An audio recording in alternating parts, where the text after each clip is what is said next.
பெண்கள் அரசியலுக்குள்ள வரணும் அப்படிங்கிற இடத்தை நினைக்கும் போதே முதல் ஆளாக கண்ணுக்கு முன்னாடி வர்றது வந்து புரட்சி தலைவி ஜெயலலிதா அம்மா அவர்களுடைய முகம்தான்.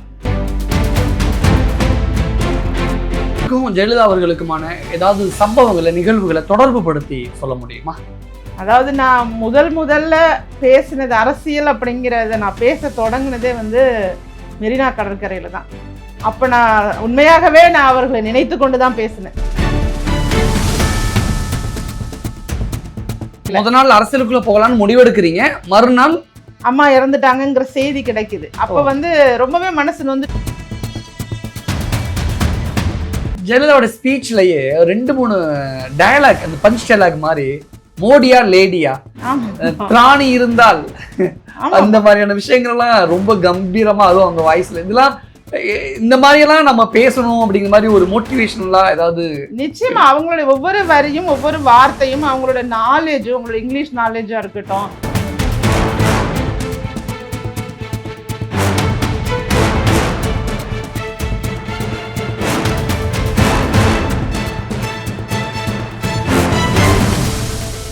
வணக்கம். இன்றைய நமது சிறப்பு விருந்தினர் அனைத்து மக்கள் அரசியல் கட்சியின் நிறுவன தலைவர் ராஜேஸ்வரி பிரியா அவர்கள். வணக்கம்மா. வணக்கம். முன்னாள் முதலமைச்சர் ஜெயலலிதா அவர்கள் வந்து தமிழ்நாட்டு அரசியல் களத்தில் இரும்பு பெண்மணியாக இருந்தாங்க. அவங்கள பார்த்து நிறைய பேர் அரசியலுக்குள்ளே வந்தாங்க. அரசியல் அப்படிங்கிறது ஒரு ஆணாதிக்க மனநிலை அப்படிங்கிற ஒரு பார்வை, இந்த பிம்பம் இந்தியா முழுக்க இருக்குது. இவர்களுக்கு மத்தியில், இந்த ஆணாதிக்க மனநிலைக்கு மத்தியில் ஒரு இரும்பு பெண்மணியாக ஜெயலலிதா அவர்கள் இருக்கும் பொழுது நிறைய விமர்சனங்கள் இருந்தாலும் ஏற்றுக்கொள்ளப்பட்ட பெண்களால், பெரும்பாலான பெண்களால் ஏற்றுக்கொள்ளப்பட்ட ஒரு இது இருந்தது. சமீபத்தில் அரசியல் கட்சி தொடங்கி ஒரு ஒரு தீவிரமான ஒரு அரசியலில் உங்களை ஈடுபடுத்திக்கிட்டு நிறைய விஷயங்கள் முன்னெடுத்து போயிட்டு இருக்கீங்க. சக அரசியல் கட்சி தலைவியா இருந்த ஜெயலலிதா அவர்களை நீங்கள் எப்படி பார்க்குறீங்க? அந்த வெற்றிடத்தை இப்போ எப்படி பார்க்குறீங்க? நிச்சயமாக, அதாவது நான் நினச்சி பார்த்து ரொம்பவே பிரமிப்படைகிறேன். 1982 அரசியலுக்குள்ளே வந்து ஒரு பெண் வந்து ஒரு தலைவராக ஒரு கட்சிக்கு உயர்ந்திருக்காங்க. அதன் பிறகுமே பல ஆண்டுகள் அவங்களோட ஆளுமையால் வந்து அந்த கட்சியை வளர்த்தெடுத்து பல முறை வெற்றி பெற்று முதல்வராக இருந்திருக்காங்கங்கும் போது உண்மையாகவே அவர்கள் வந்து ஒரு இரும்பு பெண்மணி தான். ஏன்னா நீங்கள் சொன்னது போல் ஆணாதிக்க மனநிலைங்கிறது கொஞ்சம் நஞ்சம் கிடையாது. நீங்கள் அந்த 1980ஸ்லாம் பிள்ளைங்களை படிக்க வைக்கிறது இல்லை. பெண் பிள்ளைகளை கிராம பகுதிகளில் 8வதோட 7வதோட அவங்க பெரிய பிள்ளையானோன்னு அவங்க படிப்பை கூட நிப்பாட்டி வீட்டுக்குள்ளேயே இருக்கணும் அப்படிங்கிற ஒரு கால சூழ்நிலை நிலவியதை நானே பார்த்துருக்குறேன். அப்படி இருக்கும்போது அந்த காலகட்டத்தில் ஒரு பெண்ணை தலைவராக ஏற்றுக்கிற அளவுக்கு அவங்க வந்து ஒரு தகுதி வாய்ந்தவராக உருவாக்கி அவங்க நடந்துக்கிட்டாங்கன்னா எப்படி இருக்கணுங்கிறது இன்னுமே ஆச்சரியமாகவும் இருக்குது. என்னுடைய துரதிர்ஷ்டம் அவர்களை நேரில் பார்த்து நான் பேசினதில்லை, அவங்கள்ட்ட பழகினதில்லைங்கிற ஒரு மிகப்பெரிய வருத்தமும் ஏக்கமும் எனக்கு இன்றைக்குமே இருக்குது. இன்றைக்கி அவர்களுடைய நினைவு தினம்னாலும் அவங்க மறைந்த மாதிரியெல்லாம் எனக்கு தோணலை. அவங்களுக்கு இன்னும் நிறைய ஆயுள் இருக்குது. ஏன்னா அவர்களுடைய புகழும் பெருமையும் எத்தனை ஆண்டுகள் வாழுதோ அத்தனை ஆண்டுகள் அவங்க உயிரோடு இருக்கிறதுக்கு தான் சமம். அதனால் பெண்கள் அரசியலுக்குள்ளே வரணும் அப்படிங்கிற இடத்தை நினைக்கும் போதே முதல் ஆளாக கண்ணுக்கு முன்னாடி வர்றது வந்து புரட்சி தலைவி ஜெயலலிதா அம்மா அவர்களுடைய முகம்தான். அவர்கள் தான் வந்து பெண்களை அரசியல் படுத்தணும், பெண்கள் அரசியலுக்குள்ளே வரணும், இன்னும் சொல்லப்போனால் உள்ளாட்சி தேர்தலில் வந்து 50% பெண்கள் வரணும் அப்படிங்கிறதெல்லாம் ஏற்படுத்தினது வந்து மிகப்பெரிய விஷயம். திட்டங்கள் பற்றி பார்த்தீங்கன்னா பெண்களுக்காக அவங்க வகுத்த திட்டங்களே நிறைய இருக்கும். தொட்டில் குழந்தை திட்டத்தில் ஆரம்பித்து நாப்கின் வழங்குறது குழந்தைங்களுக்கு, பெண்கள் கறவை மாடுகள்லாம் கொடுத்தா அவங்களுடைய நிலை மாறணும்னா பொருளாதார உயர்வு. ஆமாம், பொருளாதார உயர்வு அடைஞ்சாதான் பெண்கள் முன்னேறாங்கன்னு அர்த்தம். ஒரு 10 ரூபாய்க்கு கூட ஒரு ஆண்கிட்ட போய் காசு கொடுங்க அப்படின்னு கேட்குற நிலை மாறினதுனாவே பெண்கள் வளர்ச்சி விடுறாங்கன்னு அர்த்தம். ஒரு பெண்ணாக இருந்து பெண்களின் முன்னேற்றத்திற்கு என்னென்னலாம் செய்ய முடியுமோ, இப்போ பொது இடங்களில் வந்து இந்த பாலூட்டும் வசதி அறை அமைச்சு கொடுத்தது, அதெல்லாம் இன்றைக்கெல்லாம் எதுவுமே செயல்படாமல் திமுக ஆட்சியில் பார்த்தீங்கன்னா அவங்க பெண்களை பற்றி கேர் பண்ணவே இல்லை.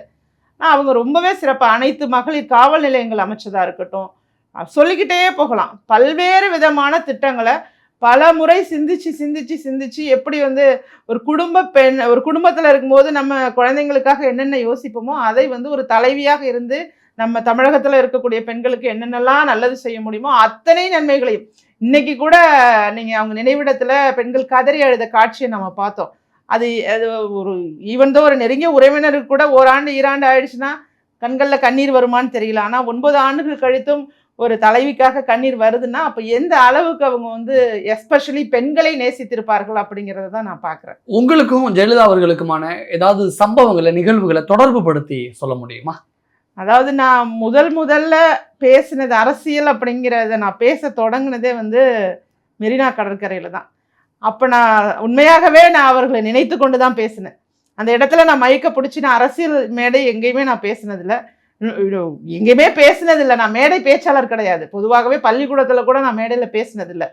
அப்போ எனக்கு பேசணும் அப்படிங்கிறது அந்த நம்ம ஜல்லிக்கட்டு போராட்டம் நடைபெற்ற போது அந்த இடத்துல எல்லாரும் ரொம்ப வீரர் மாதிரி வீராங்கனை மாதிரி அந்த இடத்துல ஒரு போராட்ட களமாக இருந்தப்ப அந்த மைக்கில் பேசணுங்கிற ஒரு ஆர்வம் வருது.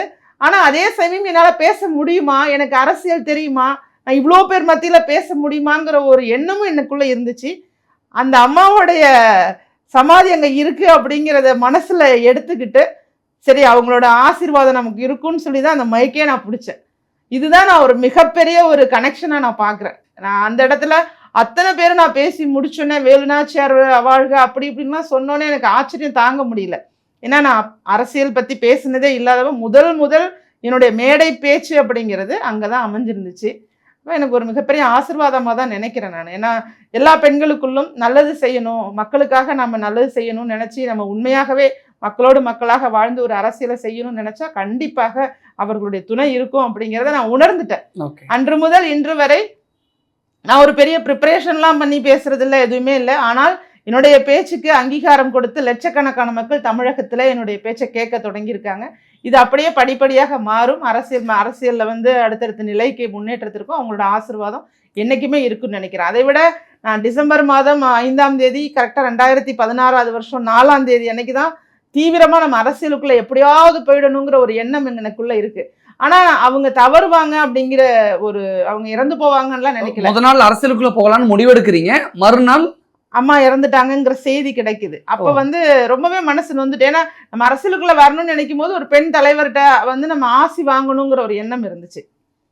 அப்போ அந்த இடம் வந்து எனக்கு 5ஆம் தேதி அவங்க இறந்துட்டாங்கிற செய்தி வந்து தன்னை அறியாமல் அந்த செய்தியை கேட்ட உடனே கண்லேருந்து தண்ணீர் கடகடன்னு வருது. அது ஏன் வருது, எதுக்கு வருது?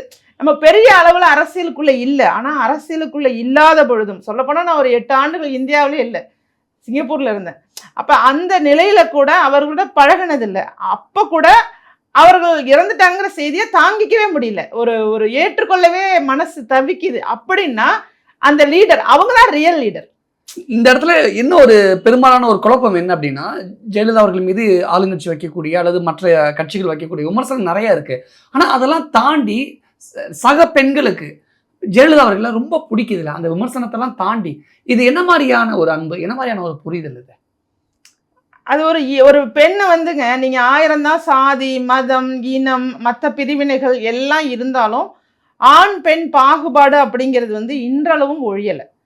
அந்த நம்ம வேணா பேச்சளவில் ஜெண்டர் ஈக்குவாலிட்டி அப்படின்னு சொல்லி நம்ம பேசலாம், எல்லாரும் பேச தொடங்கியிருக்காங்க, பெண்கள் முன்னேறுறாங்க, பெண்களை முன்னேற்றுறோம் அப்படின்லாம் சொல்கிறாங்க. அது எதுவாக இருந்தாலும் ஒரு அரசியல் மேடையிலே எடுத்துக்கிட்டிங்கனாலும் எத்தனை பெண்கள் இருக்காங்க? இன்னைக்கு பெரிய கட்சிகளோட அரசியல் மேடைகளில் ஒரு 50 ஆண்கள் இருந்தால் ஒரு 5 பெண்கள் இருக்கிறது கூட கஷ்டம்.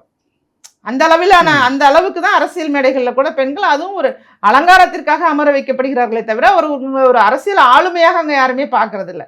அப்படிப்பட்ட ஒரு சூழ்நிலையில ஒரு பெண் ஆளுமையாக உயர்ந்து தான் சொல்வதை எல்லாரும் கேட்கணுங்கிற ஒரு நிலை வரும்போது அந்த இடத்துல ஒவ்வொரு பெண்ணும் வெற்றி அடைந்ததாக நினைக்கிறாங்க. அதுதான் அந்த பாண்டு.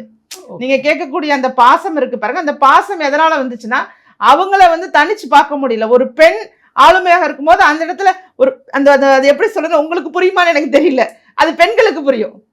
நமக்கான ரெப்ரசன்டேட்டிவா பார்க்குறோம், எங்களுடைய அவங்க தான் எங்களோட பிரதிநிதி, அவங்க எங்களுக்காக பேசுறாங்க, அவங்களோட பெண்ணின தலைவி அப்படிங்கிற மாதிரி அந்த பெண்களுக்குள்ள ஒரு பாண்ட் இருக்குல்ல, அந்த பாண்ட் வந்து ரொம்பவே அற்புதமா அவங்களுக்கு எந்த காலத்திலுமே எல்லா நேரத்திலையுமே இருக்கும். ஒரு தைரியம், நல்லது செய்யறது, மக்களுக்காக பேசுறது, அவங்க சொல்லக்கூடிய அந்த விஷயமே மக்களுக்காக நான் அந்த இடத்துல அந்த சொல்லும் போதே வந்து நிறைய பேருக்கு ஒரு கண்ணீரே வந்துடும். இன்னைக்குமே அந்த வாய்ஸ் வந்து ஆடியோலாம் போடும்போது மனசை உழுக்கிற மாதிரி தான் இருக்கு. இன்னும் கொஞ்ச நாள் இருந்திருக்க கூடாது. இப்போ கூட நான் பேசிட்டு வந்தேன், அவங்க என்ன 67 வயதுல போயிட்டாங்க, ஒரு 90 வயசு வரைக்கும் இருக்கிறதெல்லாம் ஒரு அரசியல் தலைவர் இருக்கிறது சாதாரணமாக இன்னைக்கு எல்லாரும் இருந்தாங்களே, அட்லீஸ்ட் ஒரு 85 வயசு வரைக்கும் இருந்திருக்கலாம். இப்படிலாம் நம்ம மனசு வந்து யோசிக்குதுன்னா நாங்க எல்லாருமே அவங்கள மிஸ் பண்றோம். ஒருவேளை ஜெயலலிதா இருந்திருந்தா இந்த மாதிரியான விஷயங்கள்லாம் தமிழ்நாட்டுக்குள்ளே வந்திருக்காது, இந்த மாதிரி விஷயங்கள்லாம் நடந்திருக்காது அப்படிங்கிற ஒரு முன்மொழிவுக்கு ஏதாவது யோசிச்சிருக்கீங்களா? ஒரு சக அரசியல் தலைவியா கேட்குறேன். நம்ம நிச்சயமா யோசிக்கிறோம். ஏன்னா அவர்களுடைய ஆட்சி காலத்துல அவங்க காவல்துறையினரை வந்து தனிப்பட்ட முறையில செயல்பட விட்டாங்க அப்படிங்கிற நிறைய செய்திகள் கேள்விப்படுறோம். ஆனா இன்னைக்கெல்லாம் வந்து காவல்துறை ஆளும் கட்சியுடைய கைப்பாவையாக இருக்கு.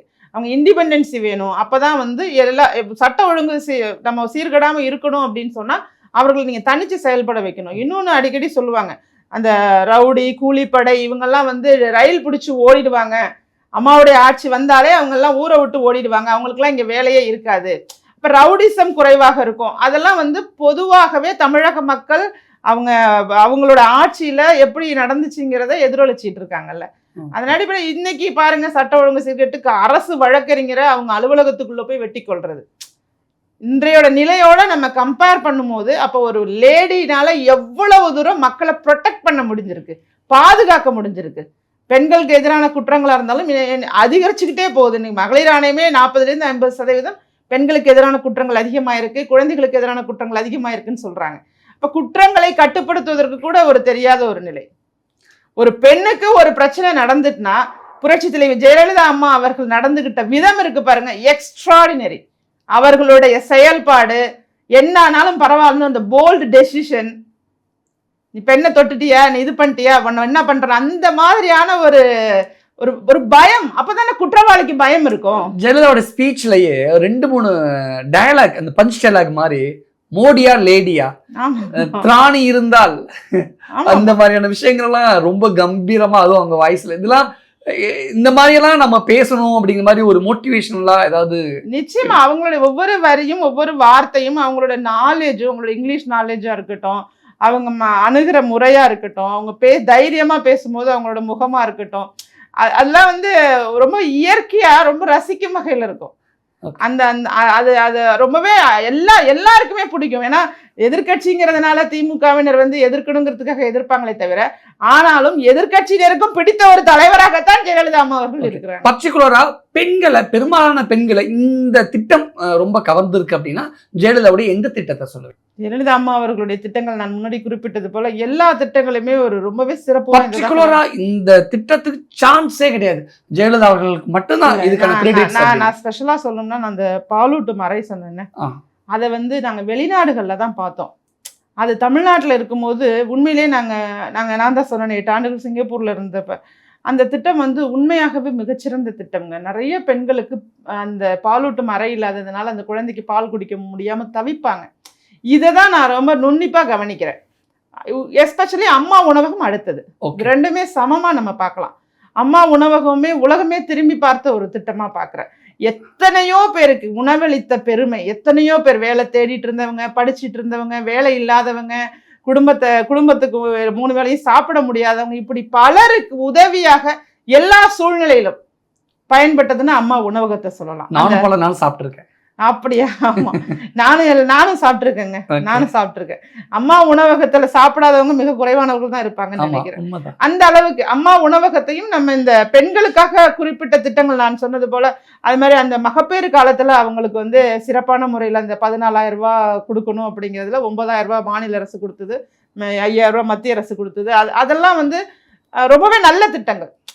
மகப்பேறு காலத்துல ஒவ்வொரு பெண்ணையும் அவங்க வந்து அவங்களுக்கு வசதி இல்லை, வாய்ப்பு இல்லைன்னு இல்லாமல் நம்ம வீட்டு பெண்ணாக நினைத்து, தாலிக்கு தங்கம் திட்டமும் மிக சிறப்பான திட்டம். நம்ம வீட்டு பெண்ணு மாதிரி அவங்களுக்கு சீர்வரிசையோட சேர்த்து அவங்களுக்கு தங்கம் கொடுக்கணும் அப்படின்னு சொன்னது.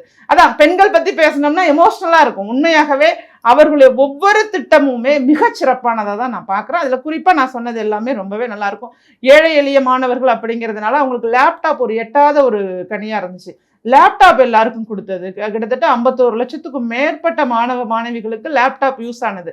அந்த மாணவ மாணவிகள் இன்னைக்கு வேலைக்கு போற ஸ்டேஜ்ல இருக்காங்க. அவங்களே பேட்டி கொடுக்குறாங்க. என்ன சொல்றாங்கன்னா, அன்னைக்கு அந்த லேப்டாப் கொடுத்ததுனால நாங்க அவ்வளவு விஷயத்த கத்துக்கிட்டோம், இன்னைக்கு நாங்க இந்த வேலை கிடைச்சதுக்கும் இந்த படிப்புக்கு போனதுக்குமே அந்த லேப்டாப் தான் காரணம்னு சொல்றாங்க. உண்மையாகவே அதெல்லாம் நம்ம இமேஜினே பண்ண முடியாது. கற்பனைக்கு எட்டாத திட்டங்கள் அது. இப்ப சைக்கிள் கொடுக்கறது, சீருடை கொடுக்கறது, காலனி கொடுக்கறது, புத்தகம் கொடுக்கறது அப்படிங்கிறது வேற. ஆனா லேப்டாப் கொடுக்கணும் அப்படின்னு நினைக்கிறதுங்கிறது உண்மையாகவே பிரமிப்பான திட்டம். இது போன்ற திட்டங்கள்லாம் இனிமேல் அடுத்த முறை அதிமுக ஆட்சி வந்து அதான் முடியும். அது இந்த ஆட்சியில லேப்டாப் கொடுக்குறேன்னு ஏமாத்திட்டாங்கல்ல. மிகப்பெரிய ஆளுமை ஜெயலலிதா இல்லாத அதிமுக இன்னைக்கு எப்படி இருக்குன்னு நினைக்கிறீங்க? இந்த அதிமுக அடுத்த கட்டத்துக்கு எதை நோக்கி போகும்? அதிமுகனால வெற்றி பெற முடியுமா? அல்லது அதற்கான சாத்தியக்கூறுகள் எப்படி இருக்கு? அதை பத்தி இல்ல, அவங்களோட தலைமையில புரட்சி தலைவி ஜெயலலிதா அம்மா அவர்களோட தலைமையில அவங்க எல்லாருமே இருந்தவங்க. இன்னைக்கு அதிமுக இருக்கக்கூடிய முக்கியமானவர்கள், தலைவர்கள், திரு எடப்பாடி கே பழனிசாமி அவர்கள் எல்லாருமே வந்து அவங்களுக்கு கீழே இருந்ததுனால நிச்சயமாக அவர்கள் வழியில வந்ததுனால தான் இந்த 7.5% இட ஒதுக்கீடு அப்படிங்கிறத நீட் அரசு பள்ளி மாணவர்களுக்காக அவரால் துணிஞ்சு கொடுக்க முடிஞ்சிச்சு. இன்னைக்கு பாருங்க, ஒரு 2.5% கூட அதிகப்படுத்தல திமுக.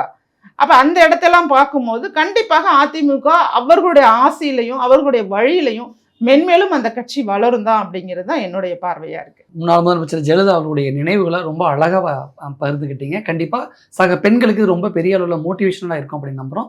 மிக்க நன்றி. நன்றி.